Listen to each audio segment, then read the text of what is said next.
السلام علیکم، میں حسائمہ، آپ دیکھ رہے ہیں فائنانس فائدہ، آپ کا بھروسے مند مالیاتی رہنمائی۔ آج کی ویڈیو ایک اہم سوال پر ہے، کیا کرپٹو کرنسی حلال ہے؟ ایک عام مسلمان کے لیے اس میں سرمایہ کاری کرنا جائز ہے یا نہیں؟ چلیے جانتے ہیں قرآن و سنت اور علماء کے فتووں اور مالی پہلوؤں کے مطابق۔ کرپٹو کرنسی کیا ہے؟ کرپٹو کرنسی ایک ڈیجیٹل کرنسی ہے جسے بائنانس ایکسچینج وغیرہ، یہ کوئی فزیکل نوٹ یا سکہ نہیں ہوتا، بلکہ یہ انٹرنیٹ پر محفوظ اور منتقل کیا جاتا ہے بلاک چین ٹیکنالوجی کے ذریعے۔ اسے حکومت جاری نہیں کرتی، بلکہ بینک کے بغیر دنیا بھر میں بھیجی جاتی ہے۔ اس کی قیمت مارکیٹ ڈیمانڈ پر چلتی ہے۔ اب دوسرا سوال، اسلام کیا کہتا ہے؟ اسلام میں کسی چیز کو حلال یا حرام قرار دینے کے لیے 3 اصول ہوتے ہیں۔ غیر یقینی نہ ہو، سود شامل نہ ہو، جوا جیسی قیاس آرائی نہ ہو۔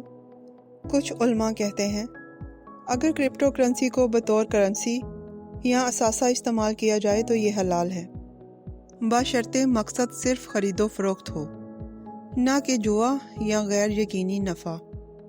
شیخ نقی عثمانی صاحب، پاکستان کے متعارف اسلامی اسکالر، اور مفتی مانک جیسے علماء کی رائے بھی ملتی جلتی ہے، یعنی احتیاط ضروری ہے، مگر مکمل حرام کہنا بھی غلط ہوگا۔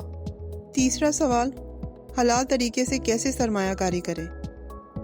حلال طریقہ یہ ہے صرف مشہور کرپٹو جیسے BTC، ETH میں سرمایہ کاری کریں، صرف قابل اعتماد ایکسچینج جیسے بائنانس استعمال کریں، ٹریڈنگ کی بجائے لانگ ٹرم ہولڈ کریں، انویسٹ بیٹس یا فیوچر ٹریڈنگ سے پرہیز کریں۔